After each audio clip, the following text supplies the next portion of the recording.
إن الحمد لله نحمده ونستعينه ونستغفره ونعوذ بالله تعالى من شرور أنفسنا ومن سيئات أعمالنا من يهده الله فلا مضل له ومن يضلل فلا هادي له وأشهد أن لا إله إلا الله وحده لا شريك له وأشهد أن محمدا عبده ورسوله يا أيها الذين آمنوا اتقوا الله حق تقاته ولا تموتن إلا وأنتم مسلمون يا أيها الناس اتقوا ربكم الذي خلقكم من نفس واحدة وخلق منها زوجها وبث منهما رجالا كثيرا ونساء واتقوا الله الذي تساءلون به والأرحام إن الله كان عليكم رقيبا يا أيها الذين آمنوا اتقوا الله وقولوا قولا سديدا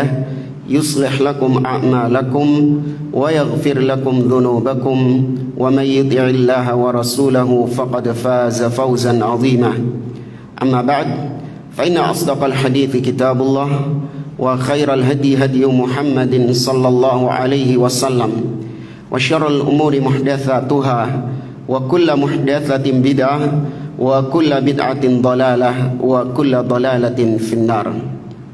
Ma'asyiral muslimin, ikhwani fillah, rahimani wa rahimakumullah. Kita teruskan kembali pembahasan kitab Makanatus Sunnah An-Nabawiyah yang ditulis oleh Syekh Ad-Doktor Umar bin Muslih Al-Husaini hafizahullahu taala. Pada pertemuan yang lalu kita masih membahas tentang keistimewaan manhaj salaf dalam menyikapi dalil-dalil atau nas-nas syar'i. Ya, sudah kita lewati beberapa poin. Yang pertama, ya, para ahlus sunnah, manhaj salaf itu keistimewaannya mereka ini senantiasa mengagungkan dalil-dalil syar'i, baik Al-Quran ataupun sunnah Nabi SAW, di mana mereka terima, tunduk, patuh dengan apapun yang ada di dalam kitabullah dan sunnah Nabi SAW. Ya, mereka tidak merendahkan atau tidak menyepelekan nas-nas syar'i itu, dalil-dalil syar'i itu. Kemudian juga yang kedua sudah kita bahas, iltizamuhum bifahmi salafil ummah. Manhaj salaf itu komitmen dengan pemahaman para sahabat, ya, generasi terbaik umat ini. Mereka komitmen dengan ijma' mereka dan tidak keluar dari pemahaman para salaf. Kemudian juga yang pertemuan yang lalu, manhaj salaf itu mengedepankan dalil daripada akal. Ya, mereka lebih mengedepankan dalil-dalil daripada akal. Berbeda dengan ahlul bid'ah, mereka mengedepankan akal daripada dalil. Dan yang terakhir kita bahas kemarin, poin yang keempat, akhduhum bima sahha an Rasulillah sallallahu alaihi wasallam. Ya, mereka mengambil, pokoknya kalau sahih dari Nabi sallallahu alaihi wasallam mereka terima. Enggak peduli itu derajatnya mutawatir atau apa kemarin? Ahad. Ya, pokoknya sahih dari Nabi sallallahu alaihi wasallam maka kita terima, baik masalah apa dan apa? Baik hadisnya ahad ini masalah apa dan apa? Masalah akidah ataupun masalah fikih, masalah amal.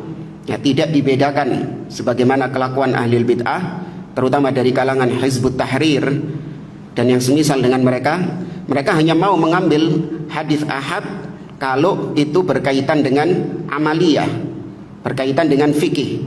Tapi kalau berkaitan dengan akidah mereka nggak mau menerimanya. Ya, karena mereka membangun keyakinan bahwa akidah itu harus diambil dari sesuatu yang qat'i, yang pasti. Ya, akidah itu nggak boleh diambil dari sesuatu yang sifatnya masih dhanni, masih dugaan. Nah, parahnya mereka memasukkan hadis ahad meskipun itu sahih dari Nabi, mereka masukkan ke dalam dhanni, dugaan. Ya, bukan yakin, bukan qat'i, bukan sesuatu yang pasti. Ini salah dalam membangun sesuatu, salah dari awal, maka rentetannya salah kabeh. Ya, sebagaimana orang tukang kalau bangun bangunan Kalau sudah salah dari awal, maka meskipun sudah jadi ya gedung 20 lantai, ya, tapi salah dari awal, apa salahnya? Tidak ada pondasinya. Diapakno gedungnya kira-kira? Dirobokno. Masih ya wis dadi. Ini kaidah, sesuatu yang dibangun di atas kekeliruan, ya pasti atasnya itu keliru kabeh. Ya, sesuatu apa-apa yang dibangun di atas sesuatu yang keliru, maka yang di atasnya itu pasti salah semuanya. Nah, sampai pada poin yang kelima, halaman 254. Keistimewaan manhaj salaf dalam berdalil, kata beliau, al-imanul mutlaq bima jaa 'anillahi wa rasulih, yaitu mengimani secara sempurna segala sesuatu yang datang dari Allah dan Rasulnya. Ya, berita-berita dari Allah, kabar-kabar dari Allah dan Rasulnya itu diimani oleh ahlu sunnah secara mutlak. Maksudnya kata beliau, wa illam tudrikhul uqul wa tuhitu bihi al-afham. Ya, kita terima semua berita dari Allah dan Rasulnya meskipun akal kita ya belum bisa mencerna, akal kita belum bisa memahami secara total. Ya, kalau itu datang dari Allah dan Rasulnya, maka kita imani hal tersebut meskipun akal nggak sampai ke sana. Li'anna uqulal bashar qasiratun an idraki jami'il ma'ani wal ihatati biha. Karena akal manusia, bagaimanapun cerdasnya dia, pasti akal itu seperti organ tubuh yang lain, ada keterbatasan. Mata kita, sesehat-sehatnya mata seseorang, apakah bisa mencakup semua penglihatan? Tidak, terbatas. Ya. Mata manusia sejernih-jernihnya, sesehat-sehatnya mata seseorang, nggak ada rabunnya, nggak ada kataraknya katakan, ya sejernih-jernihnya mata seseorang, pasti ada batasannya. Coba lampu patenono, lah gak ketok deh. Ya. Demikian juga telinga kita, sesehat-sehatnya telinga seseorang, nggak ada budek-budeknya sama sekali, tetap itu tidak bisa mencakup semua suara. Ya, tidak bisa mencakup semua pendengaran, hanya terbatas pendengarannya. Maka demikian juga dengan akal manusia. Jangan dibedakan akal ini punya keistimewaan lebih daripada organ tubuh yang lain, tidak. Ya sama, akal juga punya keterbatasan. Maka akal manusia itu tidak bisa mencakup semua makna-makna yang ada di dalam Al-Quran dan Sunnah. Apa yang Allah beritakan, apa yang Nabi sabdakan, ya kita tahu maknanya, ya tapi nggak bisa kita liputi semua maknanya itu. Ya, kalau Allah mengabarkan dia di atas, ya maka terima, tetapkan itu. Ya, nggak perlu kita ini nunggu dulu, sik jelasno dhisik Allah di atas itu ya opo. Ya, kalau kita nggak bisa menjelaskan, menalar Allah itu di atas, kemudian nanti sepertiga malam terakhir itu turun. Ya, kalau kita nggak bisa menjelaskan atau nggak bisa akal kita mencerna hal itu, memahami hal itu, maka nggak bisa kita imani, kata dia. Nah, ini sesat. Ya, cukup terima saja, imani saja, tanpa perlu kita benturkan dengan akal. Para ulama memisalkan contoh seperti ini, di mana akal ini nggak perlu menjadi sesuatu yang digunakan untuk menentukan sikap. Bukan berarti kita membuang akal, enggak. Seperti gini, ada seorang pasien, dia sakit, kemudian kata dokternya, wah ini sampean ini harus dioperasi, sampean ini harus dioperasi. Maka pasien ini mengatakan, dok coba jelaskan operasi itu apa, bagaimana detailnya operasi itu. Dijelaskan sama dokternya. Setelah dijelaskan, ya namanya bahasa kedokteran, orang ini juga orang awam, nggak paham. Dia mengatakan, dok saya nggak paham dok, apa yang anda jelaskan tadi dari operasi yang akan dilakukan itu saya nggak paham. Dijelaskan lagi sama dokternya, sampai 2 kali 3 kali tetap nggak paham akalnya orang ini.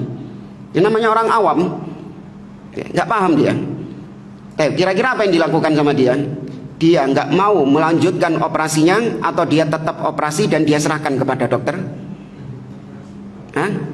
Nggak paham loh dia. Tetap operasi. Dokter mengatakan, loh kau nek gak sido, nggak jadi operasi, mati kau. Kalau nggak jadi dioperasi kau mati. Kata orang ini, oh iya dok, sepurane dok, ya apa ya? Saya nggak paham itu operasi apa yang Anda lakukan itu juga, saya nggak paham. Akal saya tuh masih belum bisa memahami operasi yang Anda jelaskan tadi. Jadi ya sepurane, saya nggak mau melanjutkan operasi ini. Mari berapa hari kemudian dengar kabar mati orangnya. Nah, ini bahlul. Ya, maka cukup akal itu ya menerima meskipun tidak memahami secara total. Ya, yang penting dia sudah tahu gambarannya, bahwasanya operasi ini secara global tujuannya adalah untuk mengangkat penyakitnya tadi. Tapi detail mengangkat penyakitnya ini bagaimana caranya, dokter bisa menyayatnya, kemudian dibuka, dibelah, dibedah, kemudian diambil mungkin tumornya ini, kemudian ditutup lagi. Itu tekniknya ya apa itu, kemudian dijahit lagi. Kok bisa orangnya masih hidup, kok bisa ini? Nah itu kan muncul pertanyaan-pertanyaan seperti itu. Nggak perlu kita ini bisa mencakup semua hal tersebut baru kita melakukan operasinya, itu enggak. Yang penting kau tahu secara global, dokter akan mengoperasi dengan cara seperti tadi. Sudah. Detail teknisnya bagaimana kita nggak paham. Ya, maka demikian juga Allah Subhanahu wa Ta'ala, kita pahami sifat-sifatnya secara global. Ya, bahwasanya Allah Subhanahu wa Ta'ala berada tinggi di atas. Tapi detail teknisnya bagaimana Allah di atas, paham nggak akal kita? Nggak bakal paham. Ya. Allah mendengar segala sesuatu, tidak ada yang luput dari pendengaran Allah Subhanahu wa Ta'ala. Sudah pahami itu, imani hal itu. Detail teknisnya, ya apa cara nih Allah ini kok bisa mendengar segala suara? Nah, apa Allah naruh mic? Paham ya maksudnya ya?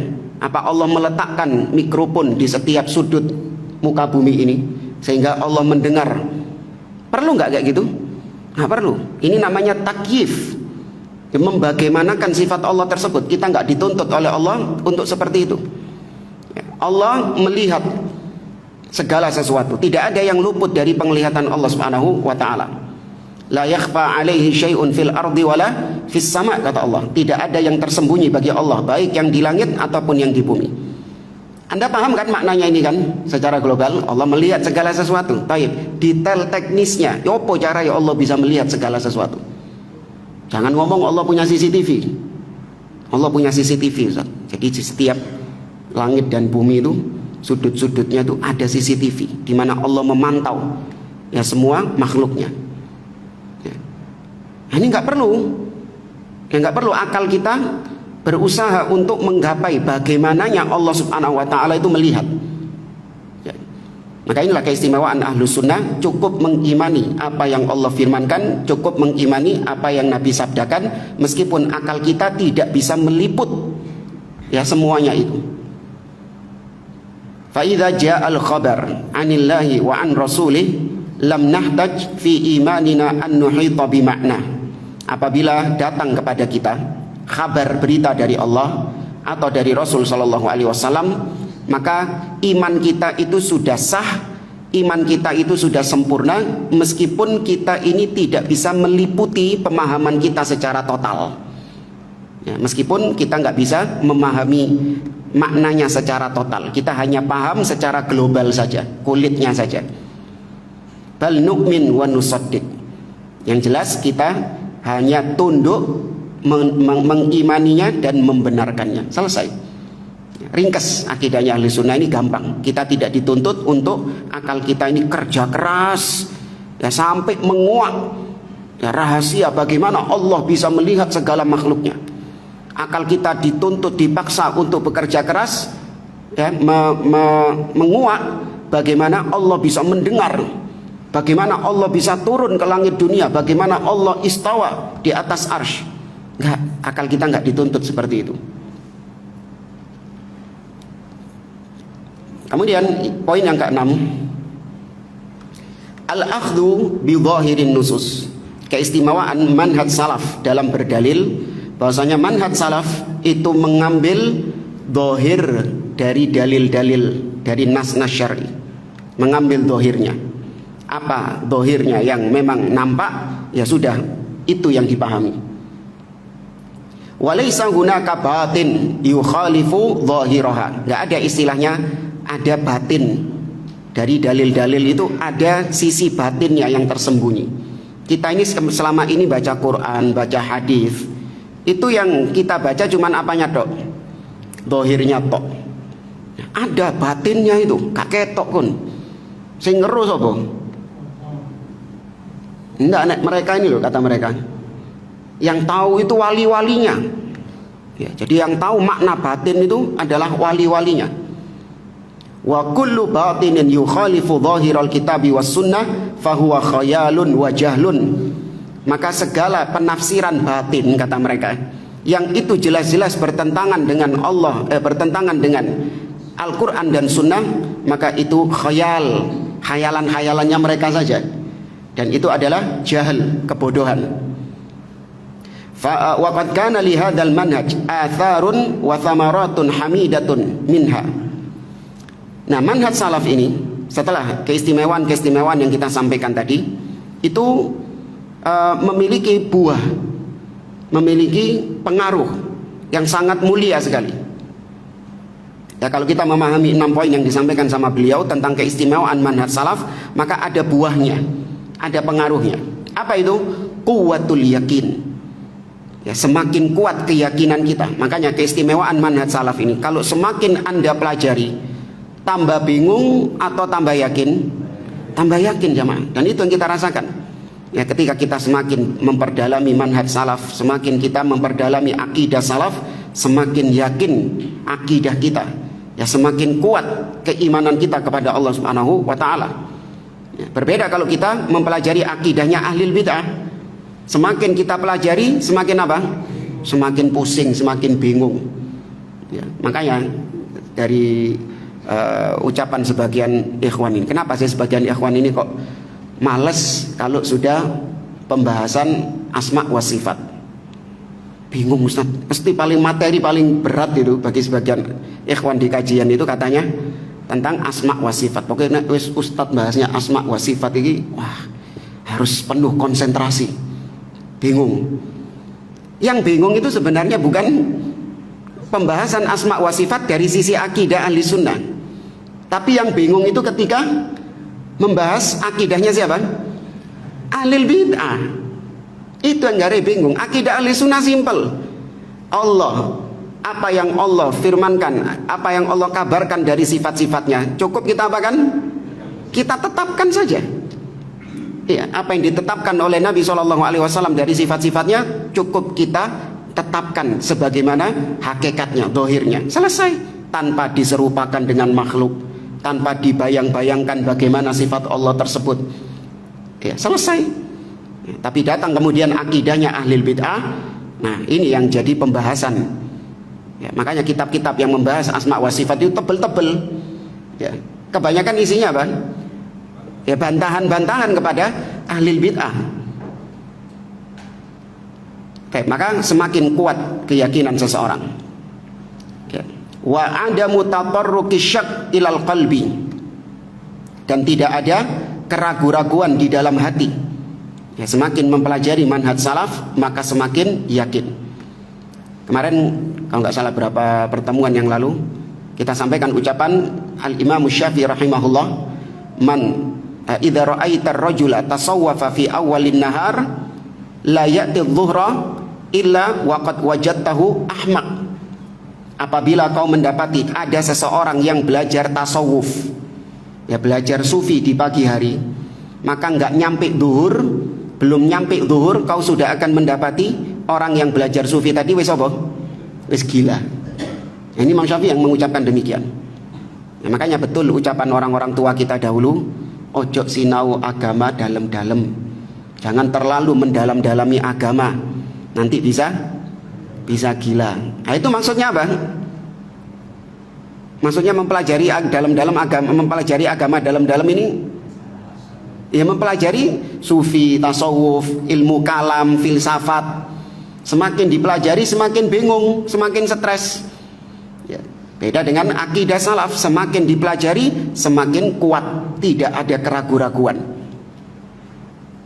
Dan di antara bukti, kata Imam Al-Asfahani rahimahullah ta'ala, di antara bukti bahwasanya akidah salaf ini adalah akidah yang hak, bahwasanya kau dapati kitab-kitab ulama-ulama akidah salaf dari zaman ke zaman itu seperti ditulis oleh satu orang. Ya, antum kalau mempelajari kitab-kitab akidah dari zaman ke zaman, itu seakan-akan ditulis oleh satu orang yang sama. Padahal mereka berbeda-beda orangnya, berbeda zaman, berbeda negeri. Ya, namun seakan-akan mereka berbicara dengan satu lisan. Tidak ada perbedaan di situ. Ya, Anda coba perhatikan, cukup daftar isinya saja. Anda buka misalnya kitab akidah, Aqidatus Salaf wa Ashabil Hadith oleh Imam Abu Uthman As-Sabuni. Anda buka kitab Syarhus Sunnah oleh Imam Al-Muzani, muridnya Imam Asy-Syafi'i. Anda buka kitab I'tiqad A'immati Ahlil Hadith oleh Imam Abu Bakar Al-Ismaili. Antum buka kitab Usulus Sunnah Imam Ahmad, Syarhus Sunnah Imam Al-Barbahari, Syarah Usul I'tiqad Ahli Sunnah Imam Al-Lalikai. Anda lihat daftar isinya, itu seakan-akan podo aja gitu loh. Makanya kalau kita belajar akidah itu dari satu kitab ke kitab yang lain, pembahasannya ngono-ngono tok aja. Merasakan antum? Pembahasannya muter gitu tok, tentang kalamullah, makhluk atau bukan, tentang ketaatan kepada pemimpin, tentang masalah iman, yazidu wa yanqus, iman bertambah, iman berkurang. Ya kan? Anda bolak-balik kitab akidah, ganti kitab, ngono terus pembahasannya. Seakan-akan ditulis oleh satu orang yang sama. Ya, bukan boseni, justru itu malah menguatkan bahwa akidah salaf itu di atas hak. Berbeda dengan penulis-penulisnya akidah ahlil bid'ah. Antum beda kitab sudah siji mana wisan pembahasannya. Sudah beda lagi akidahnya. Meskipun sama-sama mengatasnamakan misalnya akidah Asy'ariyah, akidah Asy'ari. Beda akidahnya Fakhruddin Ar-Razi ya, sama akidahnya Al-Juwaini misalnya, beda. Ya, beda akidahnya. Apa yang dikatakan Ar-Razi bertentangan dengan apa yang dikatakan oleh, bahkan bertentangan dengan yang dikatakan oleh Imam Abul Hasan Al-Asy'ari. Kemudian kata beliau, wan najatu minal inhiraf, di antara buah dari berpegang dengan manhaj salaf, dengan akidah salaf, yaitu selamat dari berbagai macam penyimpangan-penyimpangan, wa tarafu' anil bid'ah, dan bisa menjadikan seseorang itu memandang rendah kebid'ahan, merendahkan bid'ah. Ya, bukan malah bid'ah ini diangkat-angkat, bid'ah ini dianggap perbuatan yang baik, enggak. Ya, orang kalau sudah belajar akidah salaf, dia akan memandang segala macam perkara yang baru di dalam agama itu sebagai keburukan dan kejelekan. Bahkan lebih daripada dia memandang maksiat. Kita kalau ngelihat maksiat, buruk atau baik? Buruk. Nah, kalau antum belajar akidah salaf, maka antum akan menganggap kebid'ahan lebih buruk daripada maksiat itu. Wal bu'du an ahliha, orang yang memperdalam, berpegang dengan manhaj salaf, dia akan menjauh dari ahlil bid'ah. Wasalamatul qalbi li ahli sunnah wal ittifaq wal bu'di anil furqah wal khilaf, dan keselamatan hati bagi ahli sunnah, persatuan mereka, dan jauh dari perpecahan dan perselisihan. Ini buah dari berpegang dengan manhaj salaf.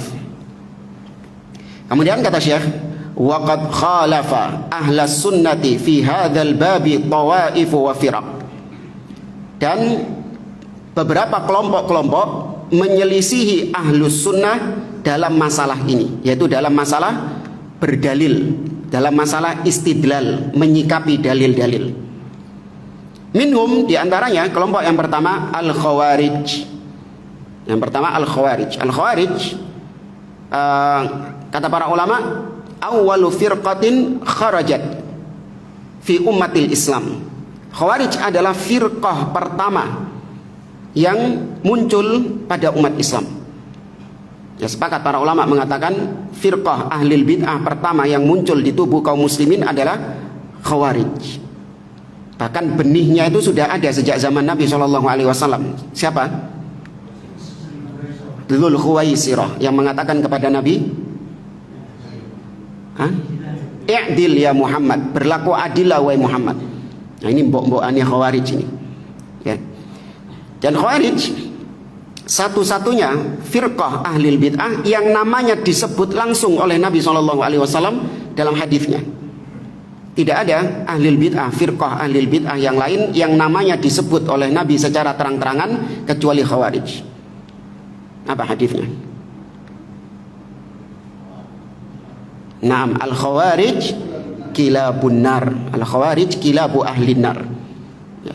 Adapun hadis tentang Al-Qadariyah, ya, di mana katanya Nabi SAW mengatakan Al-Qadariyah majusu hadhil ummah. Kelompok Qadariyah adalah majusinya umat ini. Ya, ini tidak sahih dari Nabi SAW, tapi yang sahih dari para sahabat. Berarti ini athar, ya, bukan hadis Nabi SAW, tapi ucapan para sahabat. Di antaranya Abdullah bin Mas'ud dan juga Abdullah bin Abbas radhiyallahu anhuma. Al-Khawarij wahum wa in kanu yu'azzimuna al-Qur'an wa yatlubuna ittiba'ah lakinnahum dhallu fi fahmihi ala wajhi. Kelompok Khawarij ini, kata beliau, meskipun mereka ini mengagungkan Al-Qur'an.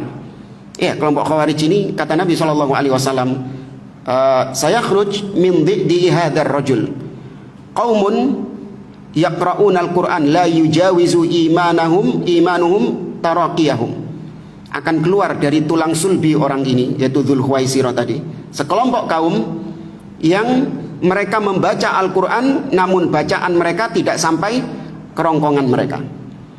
Ya, ini mereka adalah orang-orang yang hafal Al-Quran. Mereka orang-orang yang qawamun nahar, sawamun nahar, qawamul lail. Siang harinya mereka berpuasa, malam harinya mereka sholat malam. Bahkan didapati oleh Abdullah bin Abbas ketika berdebat dengan orang-orang Khawarij, ya, beliau mendapati orang-orang Khawarij ini kantung matanya tebal-tebal, ya, matanya merah-merah, ada bekas debu, bekas tangisan di wajah mereka. Ya, kemudian dengkul-dengkul mereka ini ngapal. Ya, dengkul-dengkul mereka ini ngapal karena banyaknya mereka sujud kepada Allah Subhanahu wa taala. Ya, mereka mengaku mengagungkan Al-Qur'an, namun mereka tersesat dalam memahami Al-Qur'an tersebut. Jadi jangan salah, ada sebagian orang yang menggiring opini, orang kalau dia itu rajin sholat, ya, rajin baca Al-Quran, wah itu cirinya Khawarij. Loh, ya apa sih? Dibalik dadano. Nabi menyebutkan ciri-ciri seperti itu bukan berarti supaya kita menjauh dari Al-Quran biar nggak jadi seperti Khawarij. Tidak. Kan ada tuh dulu narasi seperti itu, orang yang mulai rajin ke masjid, rajin baca Quran, rajin sholat malam, rajin puasa, nah itu perlu dicurigai ekstrim, itu radikal itu. Karena diantara ciri Khawarij itu adalah mereka ini rajin membaca Al-Quran, rajin sholat. Itu khair. Disebutkan oleh Nabi SAW seperti itu bukan berarti agar kita tidak seperti bukan berarti agar kita meninggalkan amalan tersebut, bukan, supaya kita tidak tertipu dengan amalan mereka. Ya, supaya kita tidak tertipu dengan amalan-amalannya orang Khawarij. Karena standar kebenaran itu tidak dilihat dari amal seseorang itu. Oh, karena dia ini rajin sholat malam. Oh, ustadz ini masya Allah ini, ustadz fulan ini kalau malam ini tidak pernah tidur, sholat terus deh. Ya, Quran itu sudah hafal luar biasa, kanan kiri pojok atas tuh, ya kan. Kalau puasa itu tiap hari, bahkan puasanya itu bukanya besok sahur buka deh. Apakah itu standar berarti orang itu benar?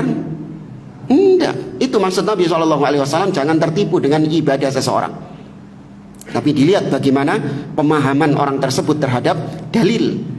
Nah, orang-orang Khawarij meskipun mereka punya ibadah yang luar biasa, bahkan mengalahkan ibadahnya para sahabat Nabi SAW, yang Nabi mengatakan tahqiruna salatakum ma'a salatihim wa siyamakum ma'a siyamihim wa amalakum ma'a amalihim.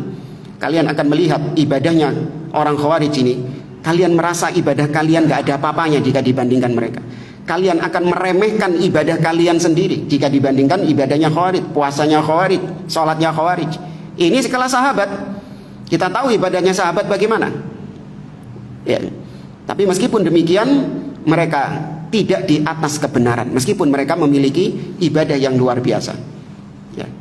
Ini Khawarij zaman dulu, ya. Kalau Khawarij zaman sekarang wis sesat, malas ibadah. Paham ya? Khawarij zaman sekarang, kalau Khawarij zaman dulu luar biasa ibadahnya. Tapi kalau Khawarij zaman sekarang sudah mereka tersesat, namun ibadah juga ya kurang juga, ya. Falam ya'khudhu fahmahu min ashabi Rasulillah sallallahu alaihi wasallam. Orang-orang Khawarij ini mereka tidak mengambil pemahaman mereka dari para sahabat.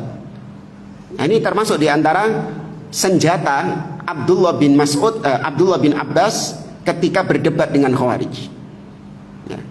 Abdullah bin Abbas mengatakan, "Jitu min indi ashabi Rasulillah sallallahu alaihi wasallam." Aku datang di sini ya dari sisi para sahabat Nabi sallallahu alaihi wasallam. Artinya di belakangku ada para sahabat yang mengutus aku ke sini.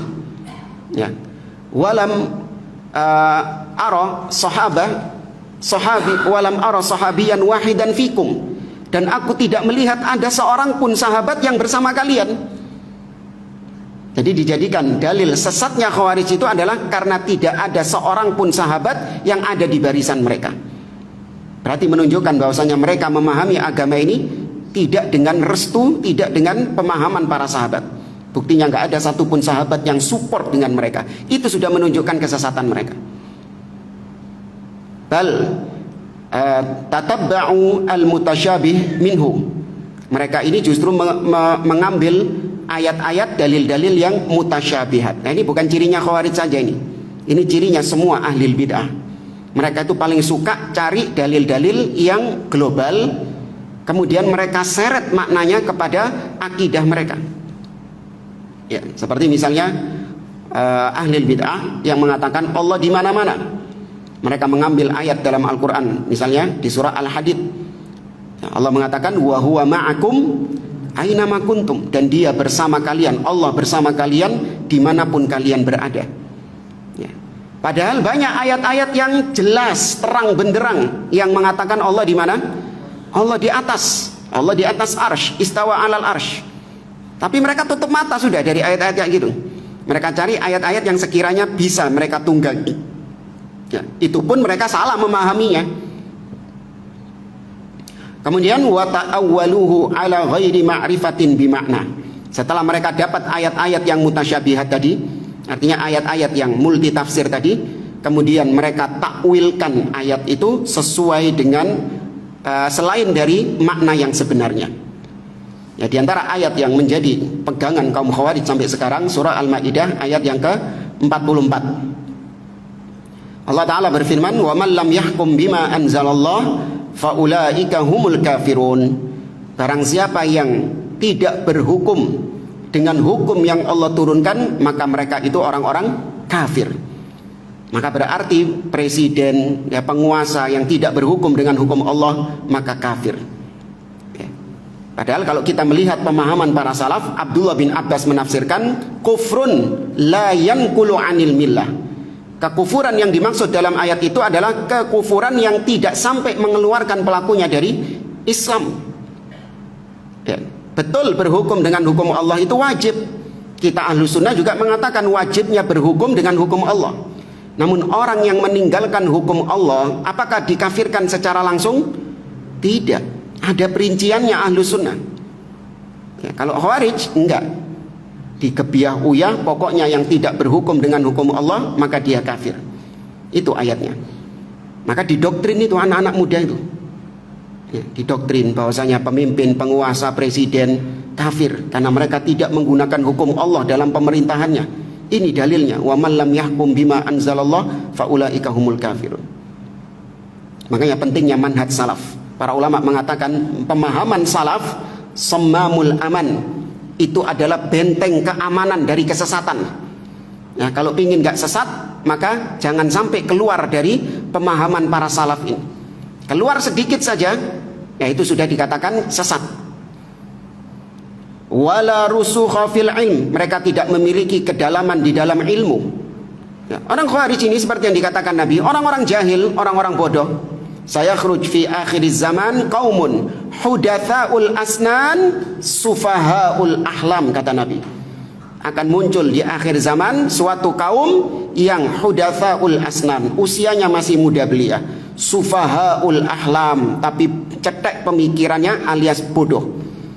Ya, semua orang-orang Khawarij ini adalah juhal meskipun gelarnya ulama. Ya, meskipun gelarnya ulama.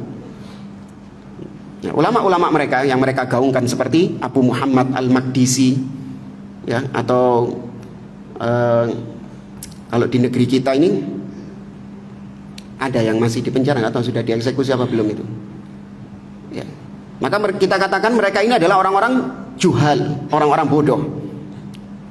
Wala tibaa lis-sunnah wala muraja'ata li jama'atil muslimin alladzina yafhamuna al-Qur'an. Mereka tidak ittiba' kepada sunnah dan mereka tidak mau kembali kepada jamaah kaum muslimin. Maksudnya tidak mau kembali kepada persatuan kaum muslimin di bawah pemimpin yang sah. Artinya mereka namanya saja khawarij, diambil dari kata-kata apa? Kharaja, keluar. Ya, keluar dari barisan kaum muslimin, keluar dari barisan kaum muslimin yang berada di bawah pemimpin yang sah. Ya, di mana mereka memahami Al-Quran. Tapi di antara pokok-pokok kesesatan Khawarij, yang pertama adalah mereka memandang bahwa pelaku dosa besar itu kafir, keluar dari Islam. Ini di antara ciri kesesatan orang-orang Khawarij, memandang pelaku dosa besar. Bahkan di antara mereka ada yang mengkafirkan dosa kecil.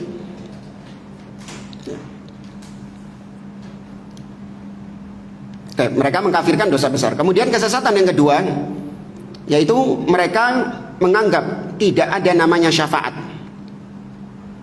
Di sini mereka bersatu dengan Mu'tazilah, sama-sama menolak adanya syafaat di hari kiamat. Karena kalau mereka menetapkan adanya syafaat, berarti gugur keyakinan mereka yang pertama ini. Pelaku maksiat, orangnya kafir, kalau mati di mana tempatnya? Neraka.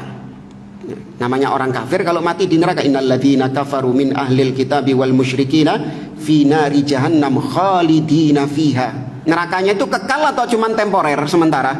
Kekal. Orang kafir kekal. Nah, kalau ada syafaat, syafaat ini untuk siapa? Untuk orang Islam yang berbuat dosa. Tuh. Untuk orang kaum muslimin yang berbuat maksiat, berbuat dosa. Nabi mengatakan syafaati li ahlil kabair min ummati, kata Nabi. Syafaatku bagi pelaku dosa besar dari umatku. Kalau ditetapkan syafaat itu ada, berarti pelaku dosa besar keluar dari neraka. Berarti kalau keluar dari neraka menunjukkan dia ini Islam atau kafir? Berarti Islam. Tuh. Makanya supaya cocok dengan akidahnya Khawarij yang pertama, maka Khawarij melanjutkan kesesatannya menolak syafaat tuh. Itu namanya bid'ah. Bid'ah yang satu akan melahirkan bid'ah yang lain, terus berentet. Maka mereka menolak adanya syafaat itu. Kemudian yang ketiga, di antara kesesatan orang-orang Khawarij, yaitu mereka memberontak kepada penguasa yang sah. Ya, mereka memberontak kepada penguasa yang sah karena akidah, karena dorongan akidah. Beda sama Bughat. Ya, kalau Bughat ini sama memberontak juga, tapi karena alasan-alasan duniawi. Itu Bughat. Ya, menggulingkan pemimpin karena pemimpinnya apa misalnya? Korupsi. Ya, menggulingkan pemimpin karena pemimpinnya tidak mensejahterakan rakyatnya. Pokoknya urusannya dunia. Menggulingkan pemimpin karena BBM dinaikkan misalnya. Nah, ini namanya apa? Bughat atau Khawarij? Bughat. Tapi kalau menggulingkan pemimpin karena meyakini kafirnya pemimpin, Khawarij. Itu bedanya. Ya. Tapi itu diantara pokok-pokok kesesatan Khawarij. Sebenarnya masih banyak lagi. Cuman bukan itu pembahasan kita. Kata beliau, ammas sunnatu fahum yarudduna sunnah allati tukhalifu ma yadhhar lahum minal Qur'an karrajm wa nisabis saraqah wa ghairi dzalik. Adapun hadis, orang-orang Khawarij ini menolak hadis yang bertentangan dengan apa yang mereka pahami dari Al-Qur'an. Seperti menolak adanya rajam dan menolak adanya nisab bagi pencuri. Ya, orang yang mencuri itu pokoknya harus dipotong tangannya. Nggak ada nisab-nisabnya, nggak ada. Harus dipotong tangannya langsung. Mau nyuri sendal sama dengan yang nyuri emas 1 ton. Ya, sama. Yang nyuri sendal juga harus dipotong, nggak ada nisabnya. Amal ijma' faminhum man yungkirhu. Adapun tentang ijma' kesepakatan, maka di antara orang-orang Khawarij ada yang mengingkari ijma', tidak menjadikan ijma' sebagai dalil. Wa minhum man ya'tabirul ijma' qabla hudutsil furqah. Di antara orang Khawarij ada yang menganggap ijma' itu bisa dipakai, tapi ijma'nya itu sebelum terjadi perpecahan kaum muslimin di zaman sahabat dahulu. Amma ba'daha fala ijma' illa ijma' ta'ifatihim faqat. Adapun setelah terjadinya perpecahan kaum muslimin, tidak ada lagi ijma', kecuali ijma'nya kelompok mereka. Ya, kecuali ijma' kelompok mereka. Dan itu Khawarij, kelompok yang menyimpang dalam masalah memahami dalil, di mana mereka memahami dalil sesuai dengan pemahaman mereka sendiri. Kemudian kelompok yang kedua, wa minhum asy-Syi'ah. Di antara mereka adalah asy-Syi'ah. Kalau mau ditambahkan ar-Rafidhah. Ya, karena kalau kata-kata Syiah ini masih umum. Ya, kata-kata Syiah sendiri masih umum, bisa bermakna positif, bisa bermakna negatif. Allah mengatakan wa inna min syi'atihim la Ibrahim. Ya, wa inna min syi'atihim la Ibrahim. Sesungguhnya di antara syiahnya adalah Nabi Ibrahim. Apa artinya Syiah secara umum? Kelompok. Ya, kelompok artinya Syi'atu Ali, kelompoknya Ali bin Abi Thalib. Ya. Makanya para ulama itu lebih sering menggunakan istilah ar-Rafidhah. Ya, karena Syiah ini masih umum. Wahum asyaddul firaq mukhalifatan li ahli sunnah wa ab'aduhum an tariqil haq fil i'tiqadi amah. Rafidhah ini adalah kelompok yang paling dahsyat penyelisihannya terhadap ahli sunnah. Yang paling besar yang paling jauh penyelisihannya dari ahli sunnah, paling jauh dari jalan yang hak. Ya, terutama dalam masalah akidah mereka. Wa fi hadzal babi khassah, dan juga dalam masalah ini, pendalilan ini. Makanya nggak ketemu kalau debat dengan ahlu sunnah ini, dengan Syiah Rafidhah ini nggak ketemu. Ya, karena kalau namanya debat itu, mari kita kembali kepada apa yang kita sepakati, kan gitu kan? Untuk menemukan titik temu, maka ayo apa yang sama-sama kita sepakati, kita jadikan sebagai landasan. Kalau sama ahli bid'ah yang lain seperti Khawarij, itu masih bisa, karena kita dengan Khawarij sama-sama menetapkan Al-Quran sebagai kitab pedoman, hadis Nabi SAW sebagai kitab pedoman, sama-sama dijadikan sebagai aslu at-tasyri', sebagai sumber agama, sebagai asas. Kita sama Khawarij sama-sama menjadikan ini. Cuman bedanya apa kita sama Khawarij tadi? Pemahamannya. Tapi kalau Syiah Rafidhah gak ketemu. Siji wisan Qur'ani, hadisnya juga lain. Terus apa yang mau diharapkan dari mereka? Ya, maka mereka ini kufar. Rafidhah ini kufar. Kata Al-Imam Syekh Abdul Aziz bin Baz rahimahullah, bahwasanya Syiah Rafidhah kufar a'wamuhum wa a'lamuhum. Syiah ini kafir semuanya, baik pentolan-pentolannya, ulama-ulamanya ataupun awam-awamnya. Ya, jadi jangan dibedakan ulamanya yang kafir, kalau awam-awamnya enggak kafir, enggak seawam-awami kafir-kafir. Kenapa dihukumi seperti Yahudi dan Nasara? Yahudi yang kafir apa cuman ulama itu? Sing awam-awam podo kafir juga. Syiah Rafidhah juga demikian. Ya, mereka kufar, ulamanya seawam-awamnya. Karena sudah melenceng jauh jamaah. Jangan dianggap perselisihan kita dengan Rafidhah ini seperti perselisihan antara madhab Syafi'i dengan madhab Hambali, antara madhab Hanafi dengan madhab Maliki. Beda. Ini perselisihan dalam masalah usuluddin, dalam masalah prinsip-prinsip agama. Ya, maka jangan menganggap mereka sebagai saudara. Ya, jangan menganggap mereka sebagai saudara seiman. Muamalah, sikapi mereka seperti Anda berinteraksi dengan orang-orang Yahudi dan Nasara. Ya. Mati nggak usah didoakan, ya, nggak usah dikubur di pekuburan Islam.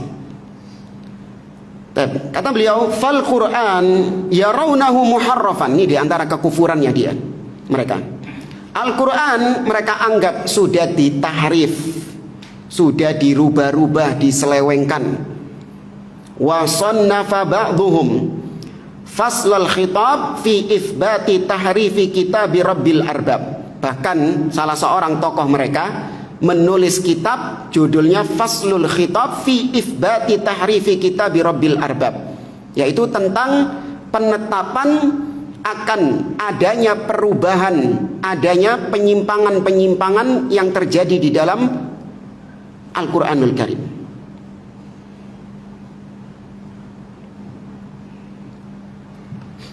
Ini kitabnya, Faslul Khitab, ya, fi Itsbati Tahrifi Kitabi Rabbil Arbab, ditulis oleh Mirza Husain An-Nuri At-Tabrasi. Iki wonge. Eta wonge. Kelihatan itu. Ya. Kita contohkan saja. Atau kita baca ini dulu satu paragraf. Jama'a fihi nususa mujtahidihim fi takriri tahrifil Quran. Di dalam kitab tersebut dia mengumpulkan, ya, penulisnya ini mengumpulkan bukti-bukti bahwasanya Al-Quran ini sudah diselewengkan. Siapa yang menyelewengkan? Para sahabat. Rafidhah meyakini bahwa di dalam Al-Quran itu banyak ayat-ayat yang berisi tentang penetapan Ali bin Abi Thalib sebagai khalifah, sebagai imam. Tapi mana ayat-ayat itu sekarang? Gak ada. Kenapa? Dihapus sama Abu Bakar, sama Umar. Ya. Di dalam Al-Quran ada ayat-ayat, banyak ayat-ayat yang memuji Ahlul Bait. Mana sekarang ayat-ayat itu? Dihapus katanya. Di dalam Al-Quran sekarang ini ada ayat-ayat yang memuji para sahabat. Was-sabiqunal awwalun minal muhajirin wal ansar walladzina taba'uhum bi ihsan. Dalam surat At-Taubah ayat yang ke-100.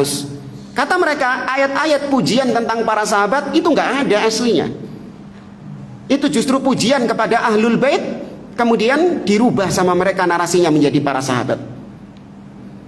Bahkan yang lebih parah, kita baca sekilas-sekilas, lapo diwaca kabeh. Kita baca sekilas-sekilas, dia mengatakan bahwa dalam Al-Quran ada laknat Allah kepada Abu Bakar dan Umar. Ada ayat yang melaknat Abu Bakar dan Umar, tapi sekarang ayatnya sudah nggak ada. Oke, kita ambil contohnya saja ya. Jadi ini sistemnya itu, sistem penulisannya itu, metode penulisannya itu diurutkan mulai Al-Fatihah, Al-Baqarah, Ali Imran, An-Nisa sampai An-Nas, riwayat-riwayat yang ayatnya dirubah-rubah. Dan yang benar yang mana? Kita lihat yang Al-Baqarah saja.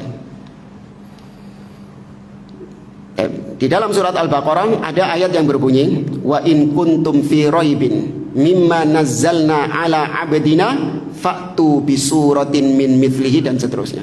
Apabila kau ragu, kalian ragu, ya, dari apa yang kami turunkan kepada hamba kami, maka fa'tu bi surah, datangkan satu surat yang semisal dengannya. Kata dia membawakan narasi hadis, padahal ngarang-ngarang dewe. Ini kebiasaan Rafidhah, ngarang-ngarang hadis dewe. An Ahmad bin Muhammad, ya, an abihi an Muhammad bin Sinan, an Ammar bin Marwan, ya, terus sampai an Abi Ja'far alaihi salam qal nazala Jibril alaihi salam bihadhil ayah ala Muhammad sallallahu alaihi wa alihi. Jibril menurunkan ayat ini dari Allah kepada Muhammad, ya, sallallahu alaihi wasallam.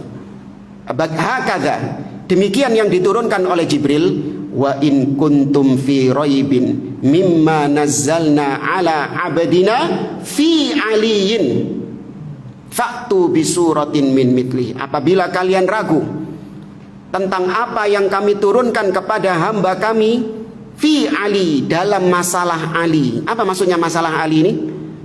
Masalah kekhalifahan Ali bin Abi Thalib. Itu katanya yang benar. Tapi sekarang mana kata-kata fi Ali? Gak ada, dirubah sama sahabat. Kemudian juga ayat yang lain masih di surat Al-Baqarah. Jibril menurunkan kepada Nabi SAW ayat seperti ini. Fabaddalal ladzina zalamu minhum qawlan ghairal ladzi qila lahum. Ya. Fa anzalna 'alal ladzina zalamu rijzam minas sama'i bima kanu yafsukun. Kata Allah, maka mereka merubah maka mereka, yakni maksudnya orang-orang yang zalim itu merubah ucapan yang seharusnya diucapkan untuk mereka, kepada mereka. Kata dia, ayatnya itu berbunyi, fabaddalal ladzina zalamu ala Muhammadin haqqahum qaulan ghairal ladzi qila lahum. Maka orang-orang yang telah berbuat zalim kepada keluarga Muhammad, kepada ahlul baitnya Nabi, yang telah merampas haknya ahlul bait Nabi, itu orang-orang zalim. Mereka telah mengganti ucapan yang seharusnya diucapkan kepada mereka. Artinya mereka, para sahabat di sini kan sudah dibilangi sama Nabi, sudah diwasiati ketika peristiwa Ghadir Khum. Katanya kan gitu, man kuntu maula fa'aliyun maula. Barang siapa yang menjadikan aku sebagai maulanya, maka Ali adalah maulanya. Mereka menafsirkan maula di sini apa? Pemimpin. Padahal artinya maula di sini apa? Wali, mahbub, yang dicintai. Barang siapa yang menjadikan aku sebagai orang yang dia cintai, maka hendaklah dia menjadikan Ali sebagai orang yang dia cintai. Masalah cinta, ya bukan masalah pemimpin, bukan pengangkatan Ali bin Abi Thalib sebagai pemimpin. Tapi ternyata menurut versi mereka, setelah Nabi wafat, justru para sahabat mengganti Ali ini. Diganti sama siapa? Abu Bakar. Maka turunlah firman Allah ini, fabaddalal ladzina zalamu ala Muhammadin haqqahum ghairal ladzi qila lahum. Ya, maka mereka yang mendolimi keluarga Muhammad, merampas hak mereka, mereka mengganti ucapan yang seharusnya diucapkan, yang diucapkan oleh Nabi Ali, tapi diganti sama mereka Abu Bakar. Padahal kalau Anda lihat, ayat ini berbicara tentang kisah apa ini? Bani Israel. Kalimat apa yang diganti sama Bani Israel? Fabaddalal ladzina zalamu. Nah, Bani Israel disuruh ngomong apa, malah mereka mengucapkan apa? Ada yang ingat? Ya apa? Hittah. Bani Israel disuruh mengucapkan hittah, ya Allah ampuni kami. Tapi Bani Israel justru mengatakan hintah. Itu ayatnya konteksnya tentang Bani Israel. Ya, sama mereka ini malah diarahkan kepada para sahabat Nabi SAW. Ya. Banyak ini. Tahu berapa halaman ini kitab Edan ini? 983 halaman. Ya. Sampel ini. Maka tidak ada firqah yang meyakini Al-Quran sudah dirubah kecuali Rafidhah. Ya, tidak ada kelompok ahlul bid'ah, bahkan bukan ahlul bid'ah, kafir sudah ini. Tidak ada yang meyakini Al-Quran sudah dirubah kecuali Rafidhah ini, Pak. Ya, makanya kita nggak toleransi terhadap mereka. Kalau Khawarij, Mu'tazilah, ya, Asy'ariyah, ya, dan yang lainnya, mereka masih meyakini Al-Quran sekarang ini sebagaimana yang diturunkan Allah kepada Nabi SAW. Allah menjaga Al-Quran ini. Inna nahnu nazzalna dzikra wa inna lahu lahafidhun. Dijaga sama Allah. Ya. Terus apa fungsinya? Kalau Al-Quran sudah dirubah-rubah dan Allah biarkan Al-Quran itu berubah sampai sekarang, ya kan? Allah biarkan perubahan Al-Quran itu sampai sekarang. Kapan Al-Quran yang benar itu ada? Nanti dibawa sama Imam Mahdi. Lapo wisan akhir zaman, sampai kiamat wisan. Bahkan katanya 3 kali lebih tebal daripada Quran kalian. Ya, ngapain? Sudah mau kiamat. Ya, apa yang diamalkan sudah? Sudah. Kurang berapa menit? 4 menit. 3, ya wis lah. Ikhtilaf. Dan maka dari sini kita tahu, bahwa orang-orang Rafidhah mereka mereka meyakini adanya perubahan di dalam Al-Quran, dan ini menjadi akidah mereka. Kita nukilkan langsung dari kitab mereka, dari tokoh mereka. Kalau ada orang Rafidhah yang berbicara koar-koar di medsos mengatakan Quran kita sama dengan Quran kalian, taqiyah. Ya, taqiyah. Ya, bujuk, dusta, itu agama mereka. Al-Imam Syafi'i rahimahullah mengatakan ma ra'aitu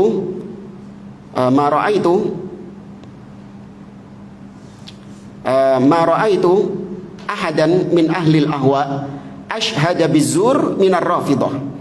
Aku tidak pernah menjumpai seseorang dari ahlil bid'ah yang lebih pendusta daripada rafidah. Ya, paling pendusta itu rafidah itu. Nggak bisa dipercaya omongannya. Kadzab. Ya, makanya kalau Anda lihat berita-berita, wah ini Hizbus Syaitan menyerang Zionis, Yahudi. Terus yang ada di Yaman, Houthi menyerang Zionis. Percaya antum? Saya bingung antum. Percaya antum sama Rafidah memerangi Yahudi? Enggak. Syekhul Islam Ibnu Taimiyah mengatakan hum daiman ma'a kulli aduwin lil muslimin. Sejarah Rafidah itu selalu bersama musuh-musuh kaum muslimin. Sudah sandiwara mereka, sejarah berputar. Rafidah yang sekarang podo ambil Rafidah yang dahulu, satu akidah kok.